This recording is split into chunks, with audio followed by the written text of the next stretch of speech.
লাড্ডুগুলো কত সুন্দর হয়েছে, একদম দোকানের মতো দেখতে কতটা সুন্দর হয়েছে। এগুলো খেতেও কিন্তু খুবই ভালো লাগবে। আমার অনুরোধ রইলো এভাবে একবার বাড়িতে লাড্ডু তৈরি করে খাওয়ার। নমস্কার বন্ধুরা, কাজলি ভিলেজ ফুডে সবাইকে অনেক অনেক স্বাগত জানিয়ে আজকে আমি এক বাটি সুজি দিয়ে একদম দোকানের মতো পারফেক্ট মতিচুরের লাড্ডু তৈরি করব। এর আগে আমার লাড্ডু দেওয়া আছে, বেসনের বুন্দিয়া ভেজে আমি লাড্ডু করেছি, কিন্তু আজকে আমি সুজির করব। খুব সহজ ভাবে করব, আপনারা একবার দেখলেই কিন্তু একদম পারফেক্ট মতিচুরের লাড্ডু তৈরি করে নিতে পারবেন। আমার অনুরোধ রইল শুরু থেকে শেষ অবধি ভিডিওটা দেখার, আশা করছি খুবই ভালো লাগবে। পারফেক্ট মতিচুরের লাড্ডু তৈরি করতে গেলে উপকরণটা কিন্তু সঠিকভাবে নিতে হবে। তার জন্য আমি এই একটা বাটি নিয়েছি, এই বাটিটার মাপ করে সব এই বাটিটার হাফ বাটির একটু বেশি নিয়েছি সুজি। আপনারা চাইলে কিন্তু সুজিটা বাড়িয়ে কমিয়েও নিতে পারেন। আর দেবো এই বাটিরই সেই সুজির মাপ মতোই দেবো আমি দুধ। দুধটা আমি আগে জাল করে ঠান্ডা করে নিয়েছি, যে একই মাপে আমি দুধটাও দেবো। আর নিয়েছি 2 চামচ মতো চিনি, এখানে আমি 2 চামচ চিনি নিয়েছি, এই চিনিটাও দেবো। এই তিনটি উপকরণ আমি খুব ভালো করে মিশিয়ে নেব এভাবে।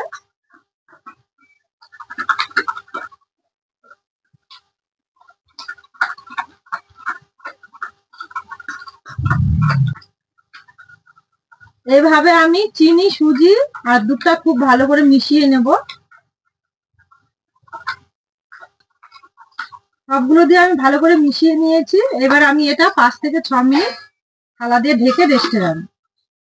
উনুন ধরিয়ে আমি কড়াই বসিয়ে দিয়েছি। এবার আমি কড়াইয়ে সাদা তেল দেব।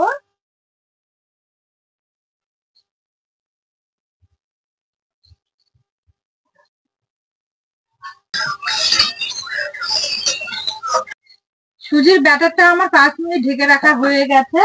দেখুন কতটা সফট হয়েছে আর কতটা সুন্দর হয়েছে, অনেকটাই কিন্তু ফুলে বেড়ে গেছে। এবার আমি এটা সাদা তেলে ভেজে নেব, ছোট ছোট বড়া করে ভেজে নেব। আমি সুজির ব্যাটারটা ভেজে নেওয়ার জন্য কড়াইয়ে সাদা তেল দিয়েছি, আপনারা চাইলে কিন্তু ঘিয়েও ভেজে নিতে পারেন।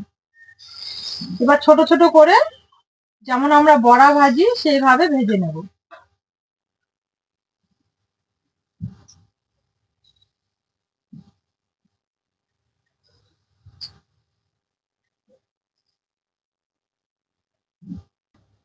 এবার আমি এগুলো বড়াগুলো উল্টে দেব, উলট পালট করে একটু এইভাবে ভেজে নেব।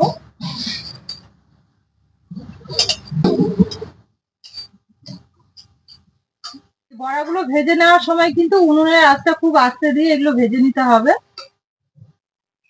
উলট পালট করে নেড়ে চেড়ে আমি বড়াগুলো ভেজে নিয়েছি এইভাবে, দেখুন। এবার এগুলো আমি তুলে নেব, হয়ে গেছে।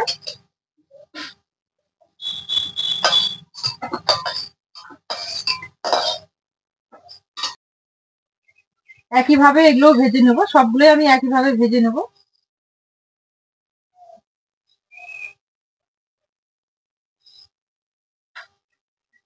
এগুলো ছোট বড় করে ভেজে নিলেও হবে, কোনো অসুবিধা নেই, এইভাবে দিতে হবে।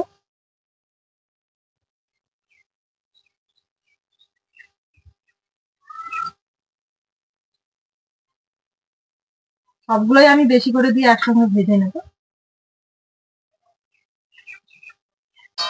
এগুলো আমি একইভাবে উলট পালট করে ভালো করে ভেজে নিয়েছি, এবার তুলে নেব।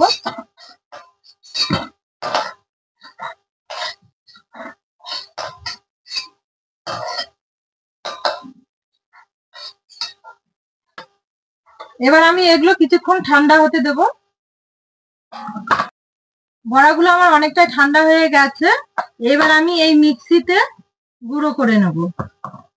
এবার ছোট ছোট করে একটু ভেঙে নিতে হবে, এইভাবে এভাবে ভেঙে ভেঙে দিলে ভালো হবে গুঁড়ো করার সময়। সবগুলোই আমি এইভাবে ভেঙে মিক্সিতে গুঁড়ো করে নেব। মিক্সিতে আমি গুঁড়ো করে নিয়েছি।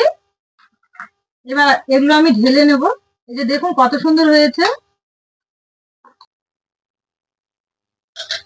এই যে এইভাবে করে নিতে হবে, একটু গুঁড়ো গুঁড়ো দানা দানা থাকবে, তাহলে কিন্তু লাড্ডুটা খেতেও বেশি ভালো লাগবে আর দেখতেও সুন্দর লাগবে। এই যে দেখুন এইভাবে করে নিতে হবে। আবারও আমি কড়াই বসিয়ে দিয়েছি, আর ওই বাটিরই আমি হাফ বাটির একটু কম চিনি দিয়েছি। হাফ বাটি দেবো জল। চিনিটা অনবরত নেড়ে এইভাবে আমি গলিয়ে নেব।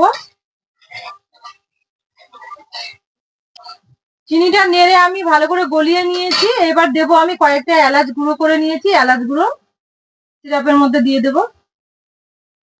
এলাচ গুঁড়োটা দেওয়ার পর ভালো করে নেড়ে চেড়ে নিয়েছি আমি চিনির সিরাপটা। এবার দেবো আমি এখানে কেশরি কালার নিয়েছি, 1 চিমটি মতো কেশরি কালার দেবো। মতিচুরের লাড্ডুতে এই কেশরি কালারটা দেওয়ার জন্য কিন্তু খুব সুন্দর একটা কালার হয়, দেখবেন দোকানেও এরকম একটা কালার দিয়ে তৈরি করে, দেখতে কিন্তু খুবই সুন্দর লাগে। দেখুন এই কেশরি কালারটা দেওয়ার জন্য কত সুন্দর একটা কালার এসছে। এবার এই কালারটা দেওয়ার পরে একটু নেড়ে চেড়ে আর একটু ফুটিয়ে নেব সিরাপটা আমি ভালো করে। চিনির সিরাপটা আমার ভালো মতো জাল করে নেওয়া হয়ে গেছে। এবার যে সুজির বড়া বানিয়েছিলাম সেগুলো যে গুঁড়ো করে নিয়েছি, এবার এগুলো দিয়ে দেবো। এভাবে অল্প অল্প করে দেবো আর নেড়ে চেড়ে নেবো, একবারে দেবো না, এভাবে নেড়ে চেড়ে নিতে হবে। বাকিটাও দিয়ে দেবো।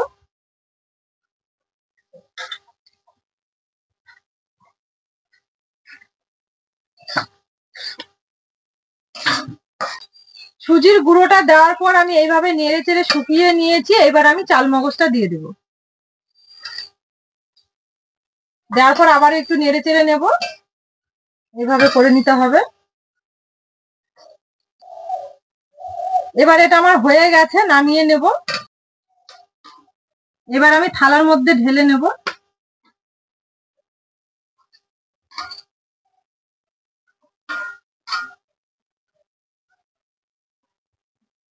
এবার এটা আমি ঠান্ডা হতে দেব একটু টাইম, খুব বেশি ঠান্ডা করে নেব না, হাতে পাকানোর যেন যায় সেভাবে একটু ঠান্ডা করে নিতে হবে। এভাবে মেলে দিলে ঠান্ডা হয়ে যাবে তাড়াতাড়ি। হাতের মধ্যে আমি একটু ঘি লাগিয়ে নিয়েছি আর এটা পাকানো যাবে। এখন একটু ঠান্ডা হয়ে গেছে, খুব বেশি ঠান্ডা করা যাবে না। এবার এইভাবে আমি লাড্ডুর শেপে করে নেব, এভাবে করে নিতে হবে।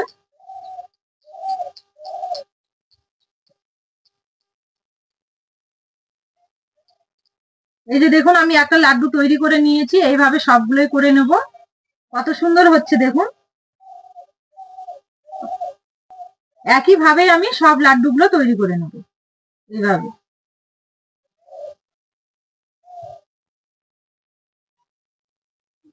সব লাড্ডুগুলো আমার তৈরি করে নেওয়া হয়ে গেছে, দেখুন কত সুন্দর হয়েছে। এই যে দেখুন লাড্ডুগুলো কত সুন্দর হয়েছে দেখতে।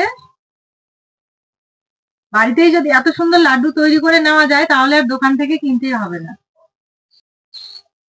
তাহলে বন্ধুরা দেখলেন ঝটপট আমি কতগুলো লাড্ডু তৈরি করে নিলাম। বাড়িতে যদি এভাবে লাড্ডু তৈরি করে নেওয়া যায় তাহলে কিন্তু গোপাল পুজো বা যে কোনো অনুষ্ঠান, 15ই আগস্ট, যে কোনো অনুষ্ঠানে আমরা কিন্তু এরকম লাড্ডু তৈরি করে পুজোতেও দিতে পারবো, আবার বাড়িতেও মিষ্টিমুখ করতে পারবো। তাহলে আমার এই রেসিপিটা ভালো লাগলে অবশ্যই আমার চ্যানেলটিকে সাবস্ক্রাইব ও লাইক করে পাশে থাকবেন, আর পাশে থাকা বেল আইকনটি একবার ক্লিক করবেন। আর যারা ফেসবুক থেকে দেখছেন অবশ্যই পেজটা ফলো করবেন। আজকের রেসিপিটা আমি এখানেই শেষ করছি। সবাই ভালো থাকবেন, সুস্থ থাকবেন, সাবধানে থাকবেন। আবার দেখা হবে এরকম কোনো নতুন রেসিপির সঙ্গে।